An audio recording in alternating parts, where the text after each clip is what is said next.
Hey everyone, how you doing? This is Amon Green, Green Bay Packers all-time leader in rushing, and you're watching Packers Total Access Live, your daily source for Packer content. Go Pack, go!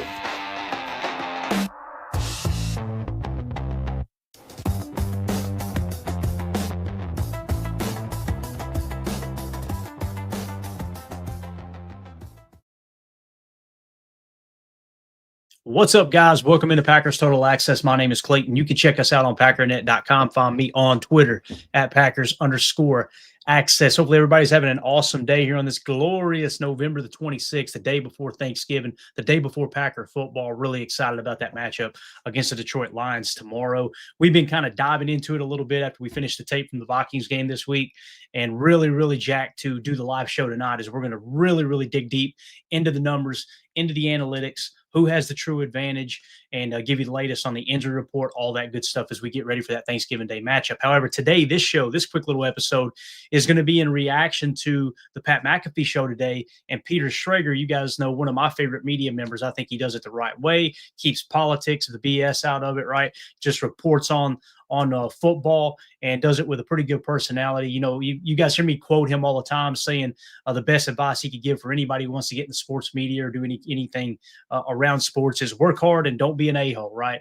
And I always respected the fact that he said that. So we're going to get his take on this Packers defense. Really excited to hear what he and Pat McAfee had to say after they obviously shut down the Minnesota Vikings. So we'll give you that. And we're also going to give you some updated rankings. Where does this Jeff Hafley Packers defense actually sit in terms of the key analytics? You know, your points per play allowed, your rush defense, your pass defense, the takeaways, all that stuff. We'll give you all that in a deep dive here in rapid fashion. Get you guys and gals out of here quick. Before we do, if you would, do that YouTube stuff for me. Hit like, hit subscribe. If this is your first time tuning into PTA, welcome. Thank you for making us a part of your afternoon. We're not experts. We're not insiders. We're not media. We're fans just like you talking Packers on a daily basis. So if you're looking for that type of content, make sure you hit subscribe and click that bell icon so you're notified when we go live here in the future. All right, let's waste no time. Let's jump into it. This was Peter Schrager on the Pat McAfee show earlier today, I believe it was. Actually, yesterday. It was immediately following the Vikings game, so I'm a little late on this, but I want to get your all's take on it in the chat. Here he was talking about this Jeff Hafley and Packers defense. So hear him talk a little bit about the Vikings on the front side, and then we'll dive into the meat and taters and get you guys those rankings. Here we go. I don't want to break it out of trades. Oh, yeah, have to. That Minnesota Vikings team. Yeah. I don't want to reiterate the point, and people are going to say we're echoing ourselves. But it is such a good point that it needs to be stated time and time again. That NFC was decided in the final week by the Detroit Lions and Minnesota Vikings. They're playing for the number one overall seed. Team back. Coordinators back.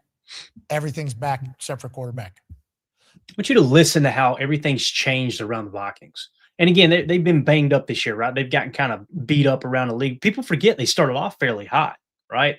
So they're kind of now dwindling away. Listen to how the media has completely flipped on Minnesota after the Packers just beat them down this last Sunday at Lambeau Field. Listen to the tone of their voice when they talk about the Vikings now. Quarterback is new. Who you going with? Young guy. We drafted him early for a reason. He got hurt, doesn't have a lot of reps, but we were going all in around him. You got Sam Darnold, Daniel Jones, Kirk Cousins.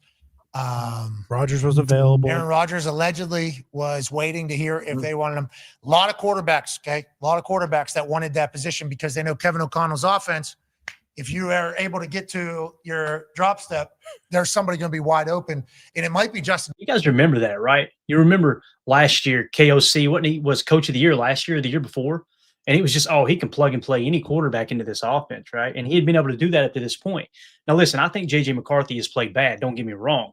But also, this Packer defense played really good Sunday. And on top of that, when you take everything and put it into the pot, here's the thing that people are overlooking about KOC's offense. You're talking about 2-3 years into this program now where they've really had success. Guess what? Teams start to catch on. And now you're going to understand just how good a head coach is to see how they adjust. You know, that's the thing about Matt LaFleur. He's been ran through the ringer, right? The one thing about Matt LaFleur, his coaching staff has been absolutely poached every single year. It seems like somebody comes in and they snag away another coach. They snag away another assistant. They snag away not necessarily a play caller, but someone who's kind of institutionalized within that Packers offense. And even the Packers, defensive side of the ball too. Look at Jacksonville's defense. They're phenomenal, right? Well, guess what? That's Coach Campanelli, our linebacker coach that took the DC job down there. And all of a sudden the takeaways went with him from Green Bay to Jacksonville. But then you look up and Jeff Hafley isn't missing a beat. He's still got a top 5 defense. So I think it's worth mentioning all of that, right? So you get these coaches like KOC who now they take, they have a little bit of success and now all of a sudden they're starting to struggle. Let's see how they adjust. Yes, J.J. McCarthy's playing bad, but all those weapons on that team, supposedly one of the best offensive lines in the league that we just ran rep shot through. It was no problem getting to J.J. McCarthy all day long. And on top of that, kind of harnessing the run a bit too. I just think that that's something that gets swept under the rug. Look at Dan Campbell. We're finding out who Dan Campbell truly is now that Ben Johnson's gone, now that Aaron Glenn's gone, right? And what do you got? They're out of the playoffs right now, last I checked, or they're at least the number 7 seed. They're in 3rd place in the NFC North. And it's not that that team forgot how to play football. It's not that, they don't have, everybody's banged up this time of year. The Packers are freaking decimated, right, with injury. But the point is, these coaches have got to now adjust. And I said that going into the season was like, hey, we'll see how good Dan Campbell is. And now he gets a taste of what LaFleur's gone through the last several years, having to constantly replace coordinators and coaches because they're getting poached on other teams. Jefferson, the best wide receiver in all of football. So very fascinating how it's all unraveling right now and how 9 is performing. He's also currently in the concussion protocol that just got announced via Ari Mirov via the team's, I would assume, website or social media account. How do you kind of view this entire 9 situation with the Vikings? Because obviously yesterday Micah and Green Bay Packers defense did their thing against them. 59, 52-yard field goals, half the points that they scored the entire night. What are your thoughts on the Vikings? Because they're supposed to be in it, I think everybody thinks or thought going into the season. Well, look, Jeff Hafley's defense put on a show yesterday, and the fact that they had 5 net yards in the second half and they were 5 net yards in the second half is what the Packers gave up to the Vikings. And people forget going into this game, Vikings fans are getting a little loud, right? They were like, oh, yeah, 9's going to go in there and take care of business. 9's going to, the rough patch is behind him. There was all this chatter, right, that KOC owns Lambeau Field. And he's going to go in and dominate. That's just unbelievable. Less than 10 yards of total net offense in the second half. Back 5 times, had 2 interceptions, and then both 3rd and 1 and 4th and 1 in the first half. Big moments in the red zone, got stuffed. That's the game. And we're going to talk about it the rest of his career, sadly, until he turns it around. But J.J. McCarthy was selected over Bo Nix, and he was in a draft where there was other quarterbacks who are having great success. Drake May, Caleb Williams, Jaden Daniels last year, and Michael Penix has shown flashes. So you're in that draft class. That's one bucket. Then the second bucket is the guys that you chose him over. And Darnold could have been franchise tagged this year, and McCarthy's salary is. And listen, there's been other Viking fans that have said, no, we couldn't afford him. We couldn't afford him. You can afford a quarterback. If it's the quarterback that you want, you can afford him. You push that money out. You play cash over cap. Again, this is that GM that everybody was saying very analytics driven, right? He was just, he's kind of a professor. How's that working out for you, bub? They went out and they got a lot of aging veterans this year. Right? If I remember correctly, in the offseason, they let the quarterback walk because they're trusting in their general manager that he drafted the quarterback of the future. And if you guys remember when they drafted J.J. McCarthy, listen, I'm not going to sit there and pretend like I thought he was a 7th-round pick, but he damn sure wasn't the best quarterback in the draft. And they're treating it like, hey, this guy is a true, just a gifted, talented quarterback that was going to come in and rip it up. You guys remember coming out of college, J.J. McCarthy was – well, they got a heavy running game. They could lean on that running game. Then all of a sudden, everybody expecting to be a franchise quarterback. We had Caleb Williams 1, Drake May 2, Jaden Daniels 3, Michael Penix Jr. 4. Caught some hell over that one, by the way.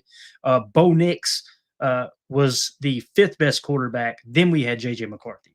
So we literally had them in the right order. I'm trying to see if there's any other quarterbacks that have performed well. There is not. So I feel like we got them in the right order. I mean, Drake May and Caleb Williams were in the same tier. I was very vocal. It was actually Caleb Williams, Drake May, and Jaden Daniels were this close to each other, right? And I was very vocal saying I would take Jaden Daniels out of the 3. That looked correct the first year. And then, of course, Drake May took over this year. and has been phenomenal. So, and Caleb Williams, listen, is playing good football. He's not as good as the numbers may suggest when you look at the EPA and everything else. However, hands down, that's probably your best 3 quarterbacks in that draft. Them with Bo Nix, who we had 5th. So JJ McCarthy was our 6th ranked quarterback, and here they went up and treated it like a franchise QB. Is not exuberant. They could have had both those guys on the roster, and they could have said, let's run it back. We came up just short. Let's do it. You could have also brought back Daniel Jones. You could have entertained Rodgers, and you could have said to McCarthy, we're going to wait 1 more year until you come off this injury. We're going to see. Hindsight's 2020, of course. All right, so there you go. There was Peter Schrager talking about that Packers defense and a little bit of Vikings talk there as well. It's just amazing how the narrative has changed so quickly, right? Because again, going into the year, they were just supposed to be dominant. Let's talk about this defense because I don't think they're getting enough credit.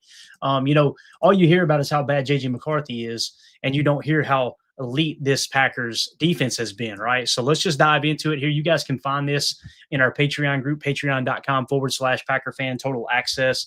I think I got a QR code here. Bang, you can scan that QR code in the upper left. That'll send you to that. We put articles up like this all the time. We do deep dives on the stats and analytics that we think are important. So here we go. Let's jump into the rankings as they sit right now. All right, so here is what we've got. Let's start with scoring defense, okay? And again, I like points per play over points per game. Points per game can get very, very, very skewed. So points per players, how efficient our offense is at scoring points based off the number of plays they're given, as opposed to the entire game or maximizing on field position, things like that. It's just points per play. It's not a perfect metric, but to me, it's the best way to determine how good a defense is at preventing the other team from getting in the end zone and kicking field goals, which we all know is the ultimate name of the game. So number 1, the LA Rams at a 0.249. Number 2, Denver Broncos 0.280.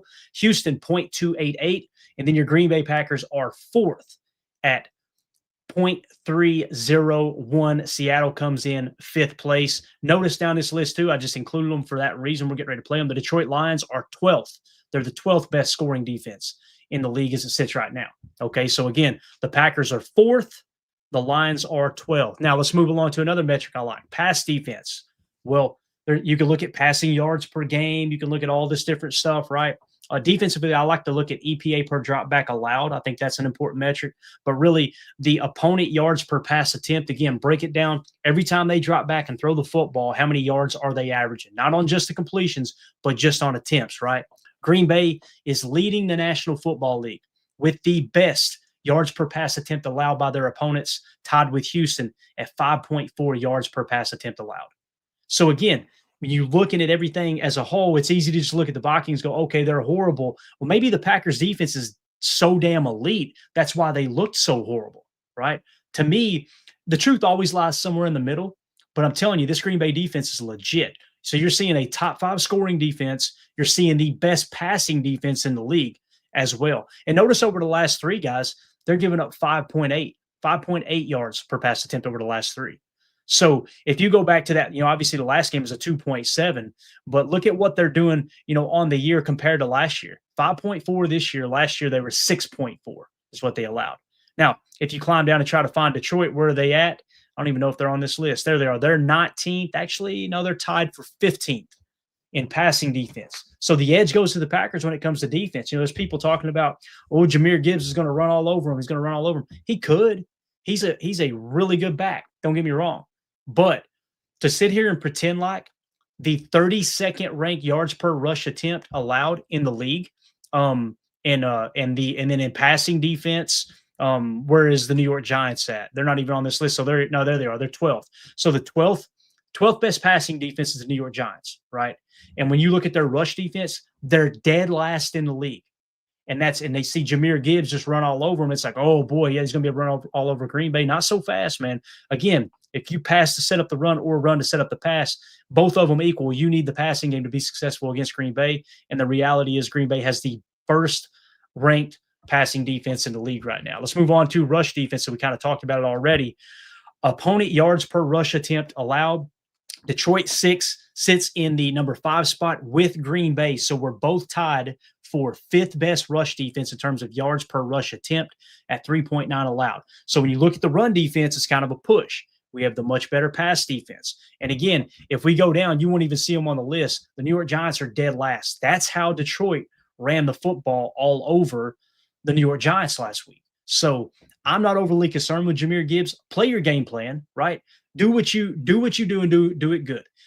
If you feel like you need to load the box to stop Jahmyr Gibbs, give it a shot. If they start to open up the passing game to Amon-Ra St. Brown and some of those guys from Jared Goff, then you can adjust on the fly. Remember what we say, there's 3 different phases to every game. This is Bill Walsh 101, Michael Lombardi 101. The first quarter, you're gathering information. We just did a 4-game saturation of scouting plus the last 2 head-to-head for the opponent you're facing that week. You formulate a game plan. Here's what they're doing recently. Here's what they did against our scheme last time. You put a game plan together. In that first quarter, you're gathering information. Okay, is the game plan working? Is that what they're doing? Or did they completely flip the script and they're going in the opposite direction? That leads me to the second phase of the game, which is the second and third quarter is about making adjustments and controlling the middle 8, right? So the second and third quarter, that's what you're doing is adjusting. The fourth quarter, standalone game. Forget the game plan. Forget what works and what hasn't. What do we need to do right now to win this ball game? It may mean run the clock out. It may mean run the ball 90% of the time because we got a 14-point lead.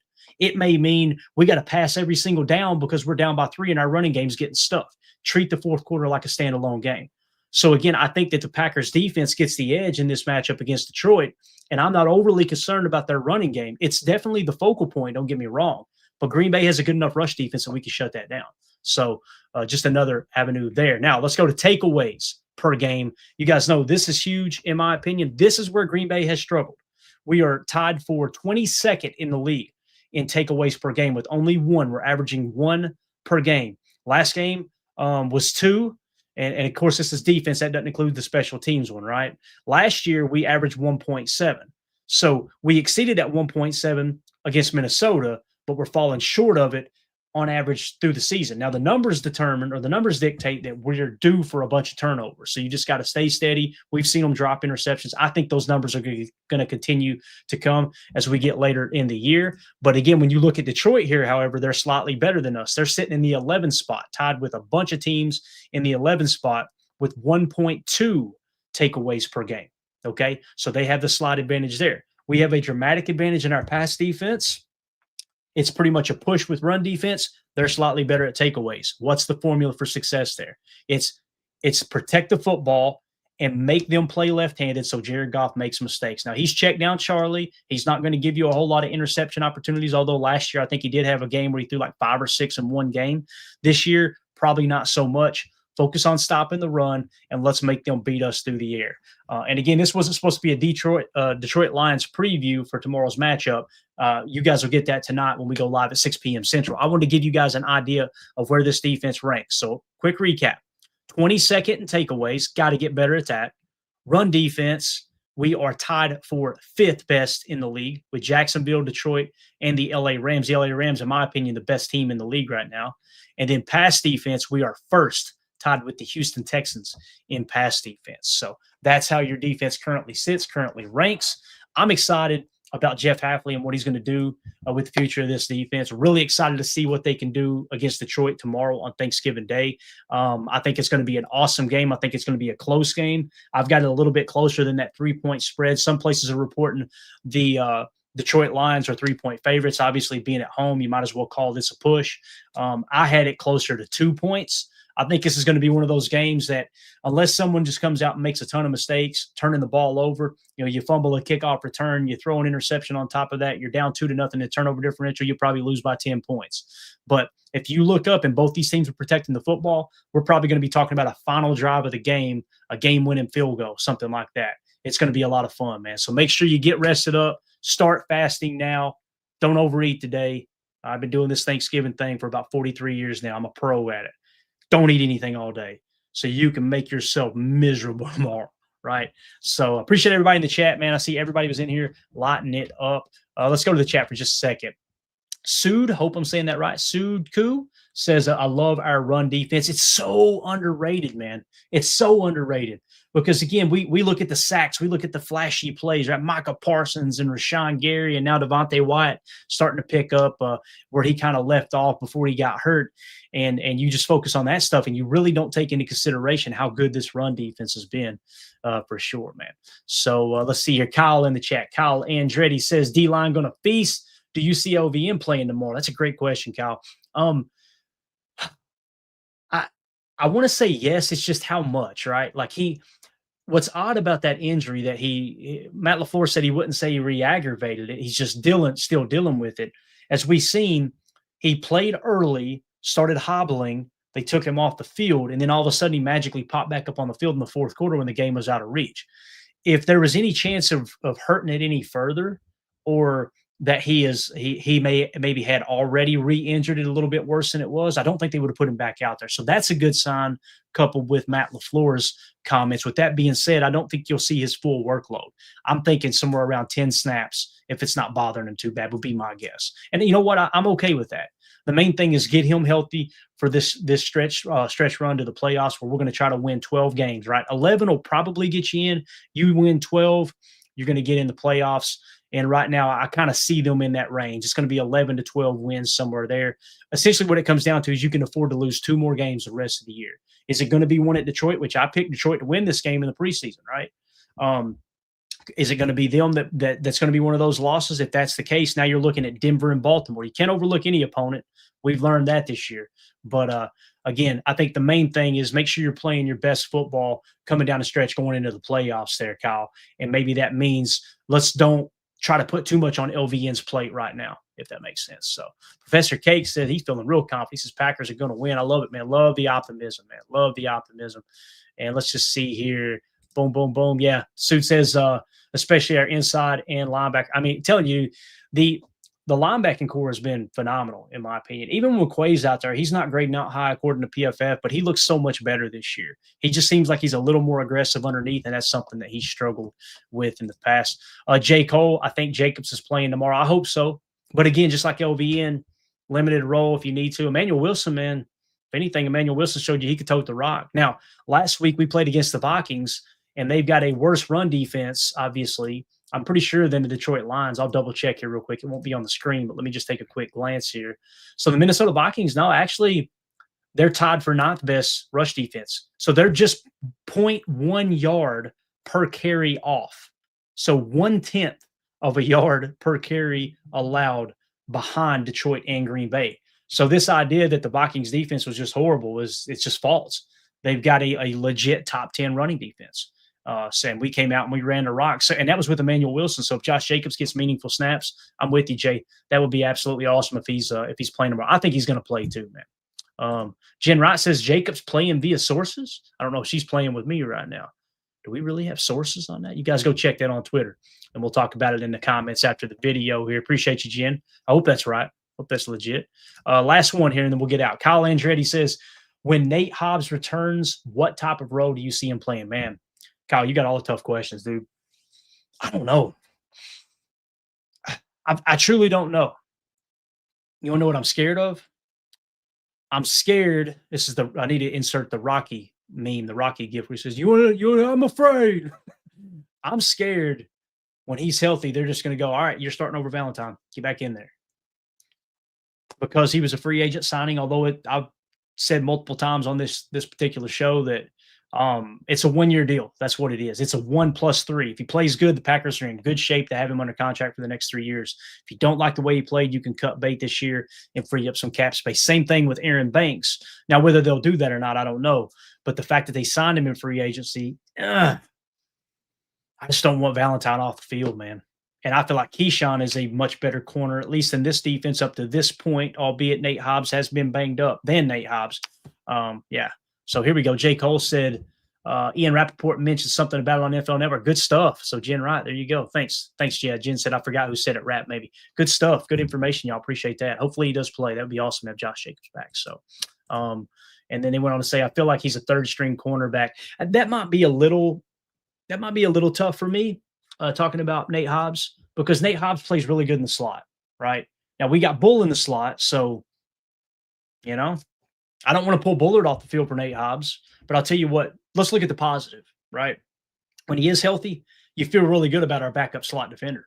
And I feel really good about him coming in and playing if one of our corners goes down. I just don't want him to slow down the momentum that both Keyshawn and Carrington Valentine have had up to this point on the outside. So All right. There you go, guys. Just like I said, a little defensive breakdown. I think the Packers defense is flying under the radar. I want to hear what you guys and gals think in the comments. If you're watching this video back later, let us know in the comments what you think about this defense. Do you think they're a legit top 3 defense, top 5? Do you think they're number 1? We want to hear from you in the comments. Make sure you hit subscribe, click that bell icon so you're notified when we go live in the future. Everybody who's watching here today, please, please, please just take a quick second. Hit that like button. You guys have been crushing it here lately, hitting the like button, and the algorithm ran through the roof. A lot of people, new viewers, are getting access to the show now. They're seeing it in their algorithm because you guys and gals are being really, really good, loyal viewers and just taking a quick second hitting that like button. We cannot thank you enough for that. So we'll be back tonight, 6 p.m. Central for PTA Live, a full Packers versus Lions Thanksgiving Day deep dive and breakdown. We'll get you all of the information. We'll show you their lineups against ours, vice versa, give you the updated injury report, and we'll be ready to roll right into Turkey Day and watch some good football. So everybody hit like for me. This is PTA. My name's Clayton. Go Pack, go. Here we go. We're out. Bye, guys.